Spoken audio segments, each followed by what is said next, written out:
students. I am Damini Sahu and I have completed my schooling from Kendriya Vidyalaya Air Force Station Amla and my graduation from Regional Institute of Education Bhopal and post graduation from Devi Ahilya Vishwavidyalaya Indore. So and I have teaching experience of 3 years in Jawahar Navodaya Vidyalaya. तो आज हम 12th class का एक topic पढ़ेंगे organic chemistry का haloalkanes and haloarenes, जिसके अंदर हम एक सब टॉपिक पढ़ेंगे nucleophilic substitution reaction. And nucleophilic substitution are basically of 2 types, SN1 and SN2.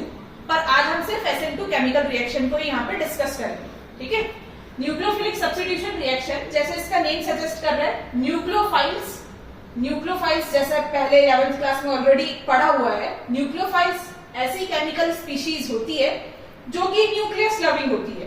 और न्यूक्लियस जैसे हम जानते हैं एटम के अंदर की जो न्यूक्लियस होती है वो पॉजिटिवली चार्ज होती है.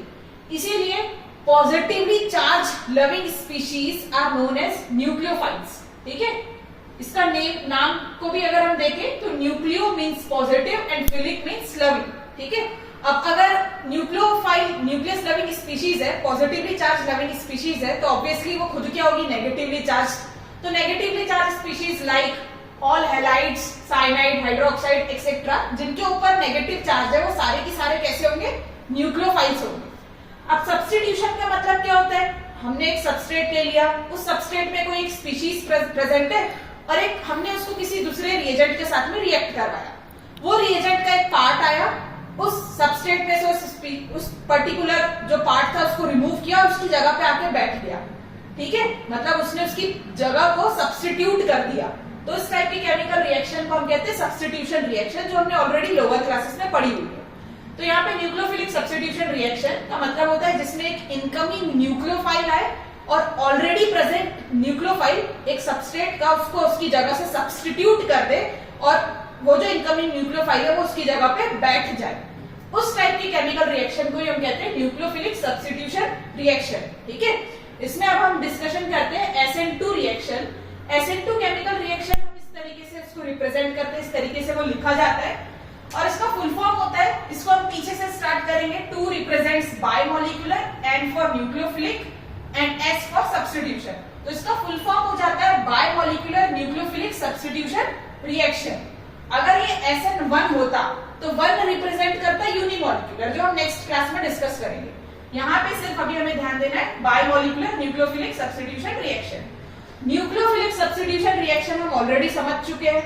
बायमोलिकुलर का मतलब होगा जिसमें 2 मॉलिक्यूल्स प्रेजेंट हो. ठीक है, अब बायमोलिकुलर यहाँ पे ये रिप्रेजेंट करता है, बाय मतलब 2, और यहाँ पे ये रिप्रेजेंट कर रहा है सेकेंड ऑर्डर काइनेटिक्स को. ये सारी चीजें हम आगे भी डिस्कस करेंगे, पर यहाँ पे बस ये ध्यान में रखना है कि बायमोलिकुलर यहाँ पे रिप्रेजेंट कर रहा है सेकेंड ऑर्डर काइनेटिक्स को.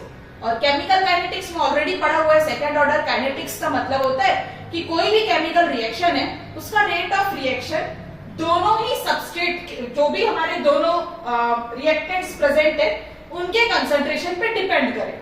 उस टाइप के केमिकल रिएक्शन को हम कहते हैं सेकेंड ऑर्डर काइनेटिक्स. ठीक है, अब यहाँ पे लिखा हुआ है केमिकल रिएक्शन का एग्जाम्पल. यहाँ पे है हमारा CH3Cl.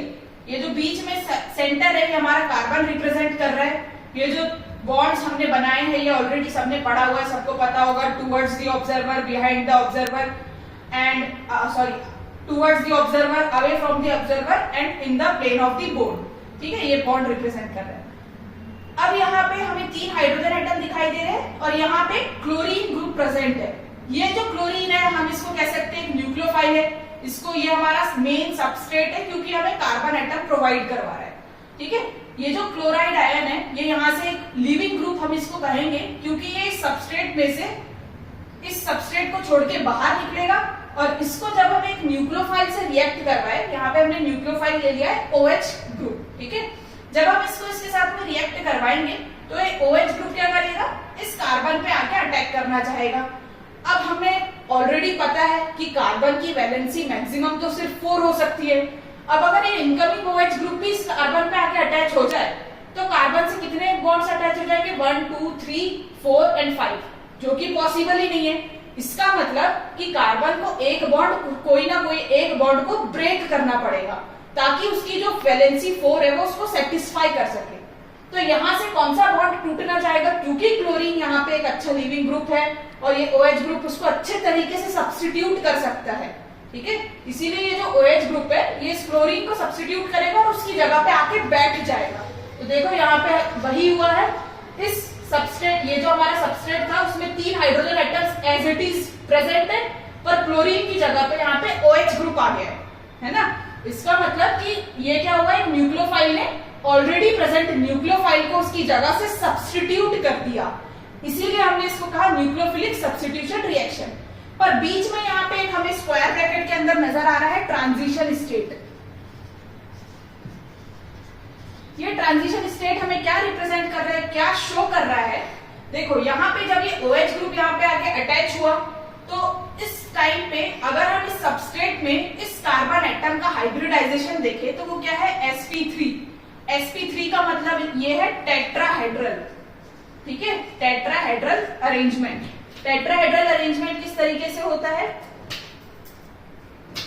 इस तरीके से होता है टेट्राहेड्रल अरेंजमेंट। इसमें 3 ये हाइड्रोजन एटम्स रिप्रेजेंट कर रहे हैं, ये क्लोरीन एटम रिप्रेजेंट कर रहा है, ठीक है। टेट्राहेड्रल मतलब जैसे ट्राइपॉड स्टैंड होता है उस तरीके से टेट्राहेड्रल रीअरेंजमेंट।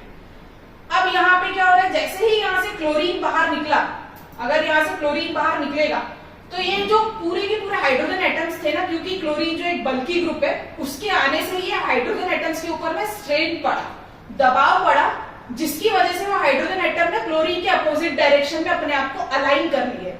अगर यहाँ से क्लोरीन एटम हट जाएगा, उनके ऊपर का स्ट्रेन हट जाएगा और ये एटम्स क्या हो जाएंगे, फ्री हो जाएंगे और ऐसे प्लेनर ज्योमेट्री में आ जाएंगे, प्लेनर ज्योमेट्री का फॉर्मेशन कर लेंगे।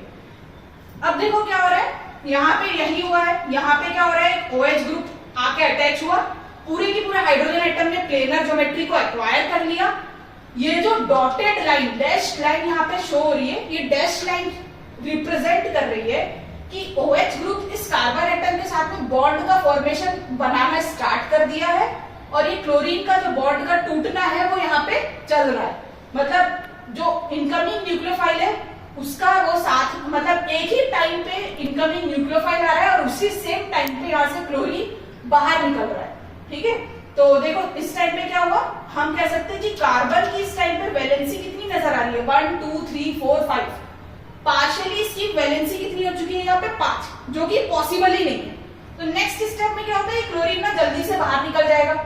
अब क्लोरीन यहाँ से बाहर निकल गया, इस तरह अभी कैसा था अरेंजमेंट, इस तरीके से था, क्लोरीन था तब इस तरीके से था, क्लोरीन जब चला गया तो ऐसा अरेंजमेंट हो गया।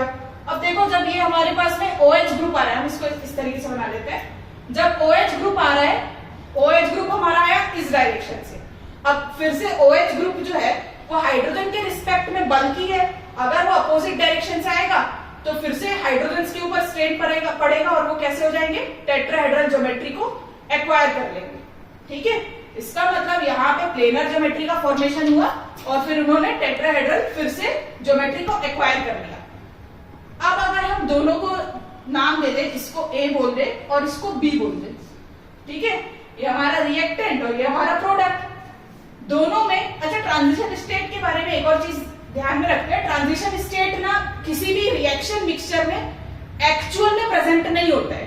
ट्रांजिशन स्टेट बहुत माइक्रोसेकंड के लिए हमें सिर्फ एक ऐसा स्टेट रिप्रेजेंट करता है कि इस केमिकल रिएक्शन के अंदर ये जो प्रोसेस है वो हो रही है, बॉन्ड ब्रेकिंग और बॉन्ड मेकिंग किस तरीके से हो रही है, वो स्टेज को ये रिप्रेजेंट करता है, किसी केमिकल रिएक्शन में एक्चुअल में प्रेजेंट नहीं होता, ठीक है।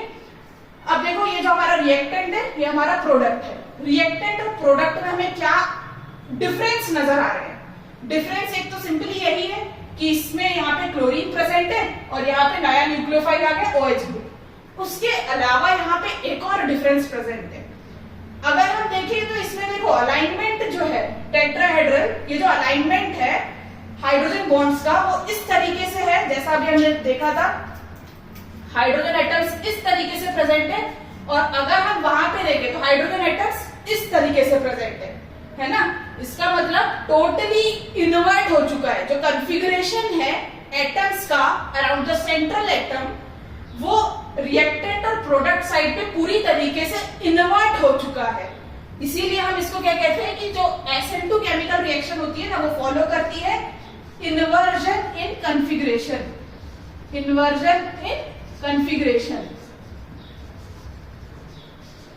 इसका मतलब क्या होता है कि कोई भी रिएक्टेंट जो है उसका जो कॉन्फ़िगरेशन होता है रिएक्टेंट साइड से, वो प्रोडक्ट साइड पे पूरी तरीके से इन्वर्ट हो जाता है। इन्वर्ट होने का मतलब पूरी तरीके से उल्टा हो जाता है, ठीक है। जैसे इसका एग्जांपल एनसीईआरटी में बहुत अच्छा दिया हुआ है, जैसे अम्ब्रेला होता है। अम्ब्रेला बारिश के समय ऐसा है, अगर हवा चलती है तो वो पूरा की पूरा उल्टा हो जाता है।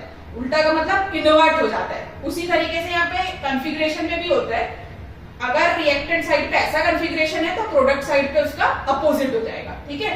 तो ये चीज याद रखनी है। यहाँ पे मैं 4 पॉइंट लिखाऊंगी, चारों पॉइंट इस केमिकल रिएक्शन के लिए हमें याद रखना है। First one is inversion in configuration. It means SN2 chemical reaction follows inversion in configuration. The product form is inverted, ठीक है। Second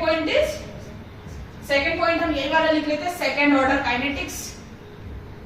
second order kinetics. अब देखो ये जो केमिकल रिएक्शन है ये एक सिंगल स्टेप में कंप्लीट हो गई है। अच्छा, एक थर्ड पॉइंट, इसको वैसे फर्स्ट पे लिखना चाहिए था, क्या होना चाहिए, जैसे इसका नेम, इसके नाम में क्या आ रहा है SN2, नाम में इसके 2 आ रहा है, पर याद करने का एक बहुत अच्छा तरीका है, जिसके नाम में 2 आता है वो केमिकल रिएक्शन सिंगल स्टेप में कंप्लीट हो गई है। देखो इसमें सिंगल स्टेप में केमिकल रिएक्शन कंप्लीट हो गई।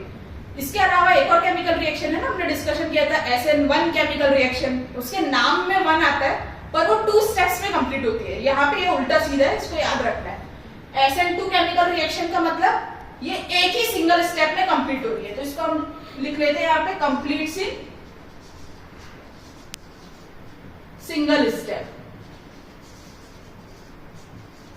ठीक है। अब ये एक ही स्टेप में कंप्लीट हो रही है, तो ये हमारे रिएक्टेंट हो गए और ये हमारे प्रोडक्ट हो गए, ठीक है। अब ये रिएक्टेंट और ये प्रोडक्ट, रिएक्टेंट में हमारे पास में 2 रिएक्टेंट्स प्रेजेंट है, एक OH नेगेटिव और ये हमारा CH3Cl, ये 2 ग्रुप हमारे पास में प्रेजेंट है। अब हम कह रहे हैं इसको कि ये बायोमोलिकुलर है। बायोमोलिकुलर का मतलब हमने कहा कि सेकंड ऑर्डर काइनेटिक्स है, और क्योंकि ये सिंगल स्टेप में कंप्लीट हो रही है और उस सिंगल स्टेप में हमारे पास में 2 रिएक्टेंट प्रेजेंट है, तो ये जो केमिकल रिएक्शन है इसका जो रेट ऑफ रिएक्शन होगा वो इन दोनों के कंसंट्रेशन पे डिपेंड करेगा, ठीक है। और अगर इन दोनों के कंसंट्रेशन पे रिएक्शन रेट डिपेंड कर रहे हैं, इसीलिए हम उसको क्या कह रहे हैं, सेकंड ऑर्डर काइनेटिक्स। ये सेकंड ऑर्डर रिएक्शन है और उसको हम सेकंड ऑर्डर काइनेटिक्स कहते हैं, और इसीलिए हमने उसको नाम दे दिया बायोमोलिकुलर। तो ये 3 पॉइंट्स क्लियर हो गए। इसके बाद में आता है सबसे इंपॉर्टेंट पॉइंट, इनकी रिएक्टिविटी, ठीक है। रिएक्टिविटी की अगर हम बात करें तो इसमें जैसे यहाँ पे हाइड्रोजन एटम्स प्रेजेंट है, यहाँ पे हाइड्रोजन एटम्स प्रेजेंट है। हाइड्रोजन एटम सभी को पता है सबसे स्मॉलेस्ट एटम है, सबसे छोटा सा एटम है। अगर यहाँ पे हाइड्रोजन एटम प्रेजेंट है, इनकमिंग हमारा न्यूक्लियोफाइल बहुत आसानी से इस कार्बन तक के पहुंच सकता है, क्योंकि ये बहुत छोटे छोटे से एटम प्रेजेंट है, इनके बीच में कोई भी स्टेरिक हिंड्रेंस नहीं आएगा, ठीक है। पर अगर हमने यहाँ पे एक बल्की ग्रुप लगा दिया, बल्की ग्रुप का मतलब एक भारी सा ग्रुप जिसका साइज ही बहुत बड़ा है, जैसे CH3 ग्रुप ले लिया, इसका साइज बढ़ गया। अब देखो ये जो इनकमिंग OH ग्रुप को इस कार्बन तक के पहुंचने में थोड़ी सी रुकावट महसूस होने लगी, क्योंकि यहाँ पे बल्की ग्रुप आ गया, एक भारी ग्रुप आ गया जिसने जो रास्ता था उसको थोड़ा सा बंद कर दिया। इसीलिए यहाँ पे अभी OH ग्रुप इतने आसानी से, इसके पहले जो हमने बनाया था, इतने आसानी से इस कार्बन तक के नहीं पहुंच पा रहा। और अगर हम लोग एक और हाइड्रोजन को रिप्लेस करवा दें तो देखो अब 2 बल्की ग्रुप आ गए। 2 बल्की ग्रुप आने से क्या होगा, रास्ता और भी ज्यादा ब्लॉक हो गया। इसका मतलब अब ये जो OH ग्रुप है पहले वाले के कंपैरिजन में और इसको कठिनाई हो रही है यहाँ तक पहुंचने में। और अगर हम 3 बल्की ग्रुप कर दे तो बहुत ही ज्यादा स्टेरिक हिंड्रेंस यहाँ पे प्रेजेंट होगा। इसीलिए SN2 केमिकल रिएक्शन सबसे आसानी से किसमें पॉसिबल है, जहां पे हमारे पास में छोटे छोटे एटम्स प्रेजेंट थे। इसका मतलब वो कौन सा होता है, प्राइमरी। इसकी रिएक्टिविटी क्या हो जाएगी, primary, secondary and then tertiary, ठीक है। प्राइमरी का मतलब ये सारी चीजें तो हमने पढ़ी हुई है। प्राइमरी कार्बन एटम मतलब जिससे सिर्फ एक ही कार्बन एटम अटैच्ड हो, अगर सेकेंडरी का मतलब जिससे 2 कार्बन एटम अटैच्ड हो, और टर्शियरी का मतलब जिससे 3 कार्बन एटम्स अटैच्ड हो। तो प्राइमरी वाले में क्योंकि सिर्फ एक ही बल्कि ग्रुप प्रेजेंट है तो आसानी से रिएक्शन हो जाएगी, फिर सेकेंडरी में और फिर टर्शियरी में। It is due to steric hindrance. बंद कर।